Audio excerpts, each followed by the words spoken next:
queer and I'm masculine and I feel great with shorter hair, and yeah, it feels awesome.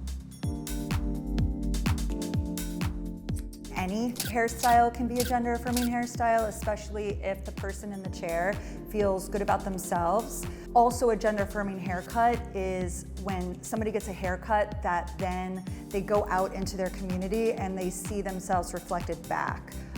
It just goes to show you that gender expression and like sexuality, like literally, and gender all have nothing to do with each other. Yeah. Like your gender expression doesn't necessarily have to be the same as your gender identity. They're not just for trans people.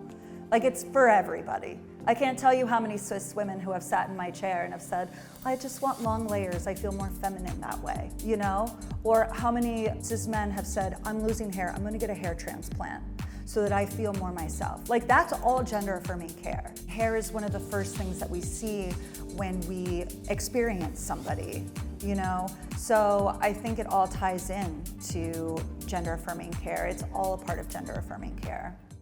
Maybe 2 inches shorter. Okay. Still kind of edgy, maybe like 90s Brad Pitt. Okay. A little shorter vibes. Most of my life I've had really long hair, and I've been on this journey of kind of becoming more authentic to how I feel inside, which is more masculine, only in the past 6 months or so. So it's quite new for me. I feel like it's a more authentic expression of myself, and I feel like I don't have to like wonder when I'm out in public how I'm perceived. I feel like it's already more masculine and more true to the way that I feel inside. It feels incredible. I think self-expression is really one of the pillars of the queer identity. I want to be out, and I want people to see that I'm living this alternative way than the way that media and society tells us we're supposed to live. It's like a flag for other queerdos. It's amazing to give somebody gender affirmation through a hairstyle. I definitely experienced secondhand gender euphoria from it, and to see them smile and, you know, cry tears of joy at what they're experiencing in front of them. Like, I have goosebumps right now talking about it. It is one of the best feelings, and really one of the major reasons that I became a hairstylist in the first place was to be able to give people service and care and be that for people as well.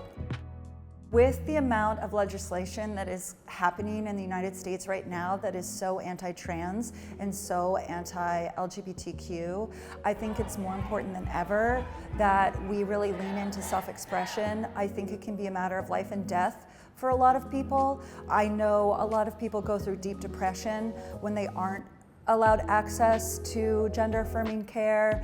I think it's important for people to receive gender-affirming haircuts and hairstyles because, you know, out in the world, there are so many things that are not affirming us, be it through, you know, social media or legislation or any sort of like news media that we see, any advertisements that are telling us that we're not good enough, that we're not reaching these like gender markers. So it's really special to be able to go to the salon and have somebody listen to you and care about you and care about how you feel inside and help you express that on the outside as well. I feel like it's kind of like that last piece, that last thing that I needed to like take off to be more who I am. And it's a journey, it's a process. Simply going out and getting that mullet, is that going to change everything? No. But is that going to change, you know, how you perceive yourself? And is that going to make you take the steps towards, you know, living a more full and true life? Yes, absolutely. So I really encourage everybody to get the mullet. Long story short, get the mullet.